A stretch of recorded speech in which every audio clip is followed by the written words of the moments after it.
mortals, it is the Booktube Goddess, the #1 drag queen booktuber on YouTube.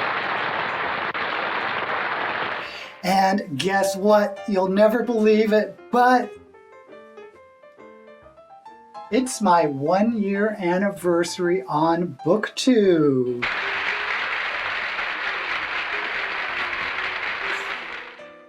Can you believe it's been so long? Now, I have to be honest with you. This year has been a little rocky for me because I've wildly underestimated how hard it is to grow a Booktube channel.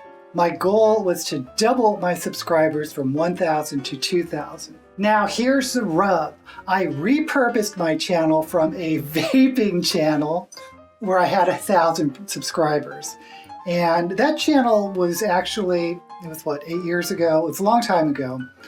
And it was actually, I was gaining some traction, but I didn't really want to do a vaping channel. But I had a couple videos that were over 100,000 views.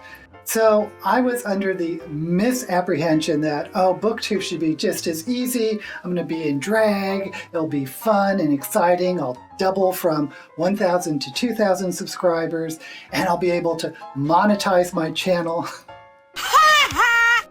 Because my dream goal would be to get about $50 a month from monetization, which would allow me to pay for Adobe Premiere Pro, which is the editing software that I like. So, what has happened? I gained about 550 subscribers and I lost about 200 subscribers. Now, here's the question. Are those 200 subscribers from the old vaping channel, or what proportion of them were from my subscribers I gained from Booktube who decided that, oh, Booktube Goddess isn't the channel for me? I don't know. There's no way I'll ever know. But just like I'm sure every YouTuber, you come to this point where it's like, well, is the amount of time and effort I'm putting into this worth it? Should I quit YouTube? So here's my analysis. I think there are two possible reasons why I just haven't been able to gain that much traction. Because right now I'm gaining about 10, 15, maybe 20 subscribers a month. Really not great numbers. You suck! In fact, those numbers suck. Oh my God. And part of that could be the algorithm, because I've heard that part of the YouTube algorithm, it takes into account what percentage of your subscribers actually watch your videos. And I don't know if that's true or not, but I could have really shot myself in the foot by repurposing a channel that had nothing to do with the new channel of Booktube. And the other reason could be that I am just not a great booktuber, that maybe my personality doesn't catch on, maybe people go to a drag queen booktuber and want something with more personality or more fireworks. I don't know, but you know, I have to honestly look and say, well, why is my channel not growing? Is it because the algorithm? Is it because of me? Is it some combination? And it probably is some combination of the two. So, should I quit Booktube?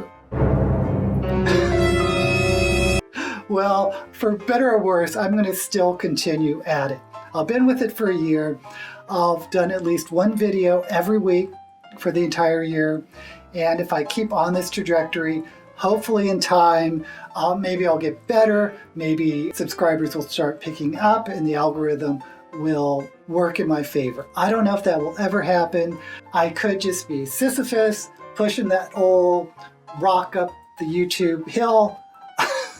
If you have suggestions for me, please leave it down below in the comments, because believe you me, I will listen to all constructive criticism on how to be a better booktuber and hopefully grow my channel. Yes, Queen!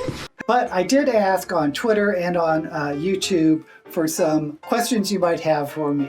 So let's look at some of your questions. And let's start with Booktube first, because I think there's only 4 questions. Okay, I have a question from Nikki from I Read Past My Bedtime. I love this person. I wish you'd come back to Booktube, but you can find her on Instagram. Bookish question. Is there a book you have read that has made such an impact on you that made some life changes? I would have to say probably Lord of the Rings. When I read that in middle school, it sort of changed my whole reading dynamics, and it really put me on a path to almost devote my life to fantasy and science fiction, because it also jumped me to science fiction. But through Dungeons and Dragons, developing a game, starting this channel, reading, it all can be traced back to good old Bilbo Baggins. And she has a makeup question. Your favorite makeup item to apply and least favorite makeup to apply. This one I am very excited to know. Well, to be honest with you, Nikki, this is my experience for makeup through the past year. Because in the old days, if I went out in drag, it would just be throwing on some lipstick and stuff. But nowadays, because of RuPaul's Drag Race, everyone has these makeup skills way up here. So I thought it would be easy just to follow some tutorials. And I've come to the conclusion that to be a really good drag makeup artist, you need artistic skills. And I don't mean, I'm an artsy person. I mean being able to draw a straight line. So my two bugaboos have been drawing eyebrows and drawing lips. Because if one side's uneven, because I really overdraw the lips, or the eyebrows are completely drawn on. Although what I've started doing on my eyebrows, I'm sure no one wants to know this, but I've started leaving the tips of my eyebrows not glued down, so when I draw them on, I have a starting place. I would say eyebrow pencils and probably the lip liner too, because those are my least favorite. And my favorite, it's probably eyeshadow, just seeing the colors come to life, and the once you put on the eyeliner, which as you can tell, I have tons of eyeliner on. Watching the eyes come to life, that's kind of fun. But makeup isn't my favorite thing. And from Lara Croft, how long does it take you to get ready to film? Well, that goes along to the makeup question, because it actually takes me about 2 hours. Say what? I'm not kidding. 2 hours to put on this face and to be camera ready. And I wish I could be faster. I honestly wish I could be faster. But, I watch YouTube, or, I watch something on the computer while I do my makeup, so I'm not really trying to hurry. But from start to finish, that's usually how long it takes, which is crazy. And from beautiful bookworm, good old Grace, can you tell us more about the creation of your online world? How did you come up with the idea? What inspired you, and what are you working on now? Well, the online world she's talking about is Listernia, which can be found on listernia.com. I created the text world. It's an online text game, also called a MUD, but it was sort of inspired by my own creative writing and a Dungeons and Dragons campaign that I was on for many, many years. So it's kind of an amalgam of creative writing and Dungeons and Dragons. And Jackie Suge, who is my sister, wants to know, she would like to see more of my vaping clips. They're all unlisted, so I'll put a link below to one of my viral vaping videos if you care to see it. And now let's turn to Twitter. Okay, I have a question from Gavin Hetherington, the creator of the Believe-a-thon. And he says, I would ask you to talk through your filming process because you're next level and you need 4 million subs instantly. I agree. I spend a couple hours getting into drag, and then I like to film a couple, at least 2 or 3 videos each time I get into drag, which will hopefully last me at least a couple of weeks. And then I take everything into Adobe Premiere Pro, and I just begin editing. And I don't know, for whatever reason, is I enjoy editing through that software. I like Premiere Pro. It's not the cheapest software in the world. I wish I could just buy it outright and have a monthly fee.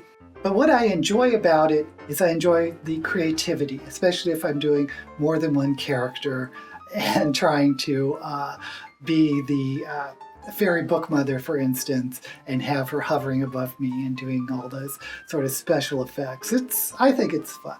Under the Rowan Tree asks, other than books and drag, what are other passions in life? Well, not much. It's pretty much reading. I really do love drag. I'm obsessed with Drag Race. And even before Drag Race, I like going to drag shows. Being a part of the queer community, as if you don't know, I'm a gay man underneath all this, who is also married. And I've been together with my spouse for 20 years, over 20 years. William James, Bald Book Geek, asked, the book that started your love of reading. Well, I already mentioned Lord of the Rings, but when I was very young, I was under 10 years old. I might have been 8 or 9 years old. I read my first adult book from my parents, which was a Mrs. Halifax novel, even though I'm not into mysteries anymore, but it made me realize, oh my gosh, I can read adult books. Nothing is secret from me. It felt like a real breakthrough. I'm not limited to Phantom of the Patrol Booth. I can read adult books. Every book is an opportunity. The Codex Cantina. How much time do you spend working on preparing, filming, editing each video? I think I've touched on this a little bit with the makeup. I bet it would take, let's say, 2 hours for makeup, let's say 3 hours filming, but that's several videos, and maybe 5 hours editing each of those videos. So let's say 6 to 7 hours per video. Is that too long? Now that I'm thinking about it, maybe that's a little bit outrageous. If you're a booktuber, let me know below how long it takes you to do a video, because maybe I'm just pounding salt. Nicole asks, what's your favorite book that was recommended to you on Booktube, Book Twitter? Well, I think Nicole recommended. Was it you, Nicole? The Ember and the Ashes trilogy. I was just looking for some good fantasy to read because I had hit a wall. And I think it was Nicole, I could be wrong, recommended Ember and the Ashes, and I really liked it. It was a quadrilogy. The author was Tomas, I'll put it up here. And I thought it was just a fun, solid, young adult fantasy. The other one that comes to mind is Crooked Kingdom. And Crooked Kingdom is from the point of view of a crow. I had shown it on Shelved or Shove It, but I didn't pick it. But several people said, oh, you should read Crooked Kingdom because it's really good. Author's last name is Buxton, Kira Buxton, I believe. And I finally picked it up, and it was one of my favorite books in the last year. So check that one out. Blood and Vinyl asks, if you were locked in a library for the night, what books would you reach for? Well, obviously, speculative fiction, science fiction, fantasy, or horror. Probably to narrow that down, it'd probably be adult fantasy. That's my favorite. And if I had to choose from there, books I would read, it'd probably be The Realm of the Elderlings by Robin Hobb, because there's lots of those books, and it's one of my favorite series ever. It's not just one continuous series, it's like 3 or 4 trilogies. And they're fantastic. Courtney Pickles says, what got you into reading? Has being part of Booktube affected your reading? I believe I've answered the first part of that, but the second part of that question, how did Booktube affect my reading? It's affected me a lot because I never, ever had a TBR. I would always read one book and then pick up another book only when I was almost finished the old book. Like before, when I would always go to bookstores, on my lunch break at work, I would go to a bookstore and browse around in the science fiction and fantasy section, or maybe I'll walk to the horror section. Maybe I'll go to the children's section for young adult, or maybe I'd even wander the fiction section and I would just spend hours like looking for that perfect book to read. But Booktube, everyone seems to have TBRs, so I started following that trend, especially with my series Shelve It or Shove It, which I used to never DNF a book. I would almost always finish any book that I started. But since I started picking up these books based only on the cover, I've been DNFing more than one book. But I would say having TBR lists is certainly a lot different than what I've been used to. And Nicholas Perez asks, I love the idea of a drag queen on Booktube. What inspired you to go in drag for Booktube? Well, I wanted to create a channel that was somewhat popular. And truth be told, there aren't that many people my age that has a successful Booktube channel. So I thought drag would be a fun way to talk about books in a persona where you don't see sort of a old cis man, but a fabulous drag queen. And like I said, I love drag a lot, and I thought this would be my way of being able to participate in drag as a drag queen booktuber. I thought, oh, what a fabulous way to get into drag and to do booktube. It just all seemed to click. I don't know if it clicks with many other people, but I'm still having fun doing it. Break Even Books asks, what is your favorite book tag? Well, I like book tags, and I've done quite a few of them. I even created a book tag, the 1970s book tag, which didn't really go viral. Only a couple people did it. So if you're interested in it, please do my 1970s sitcom book tag. But recently, maybe it's because I have this donut sitting in front of me. I keep thinking of the donut book tag because that was a lot of fun. And it was like early on in my Booktube channel where it was like one of the first time I started getting tags other than the Booktube newbie tag. But it was the donut tag and the working out at the gym tag. I just thought they were my first introduction to tags, and I thought they were so much fun. Thank you, Pints and Paperback, for tagging me on those videos. And finally, Curly Top Reads asks, what's your favorite video on your channel? Well, I think it's probably, I really like the ones where I did skits. I don't know if people actually like the little skits I do, but the ones that come to mind are the Book Junkie Trials. And that was the first one I did. I'll say the Book Junkie Trials, the first sort of skit I did. My most elaborate skit, though, was the Owls Readathon, where I played different characters. Which if you haven't checked out, please do. And the last one I did, of course, was the Believe-a-thon, Readathon. But that looks like all the questions. Thank you so much for listening to this video. If you haven't subscribed, I would love it if you would subscribe and retweet this video or share this video somehow. Because I do want to grow my channel, and I really do hope in the next year that I can get a little bit more momentum if the algorithm will let me and if I can improve my content. So until we meet again, may all the books you read be blessed.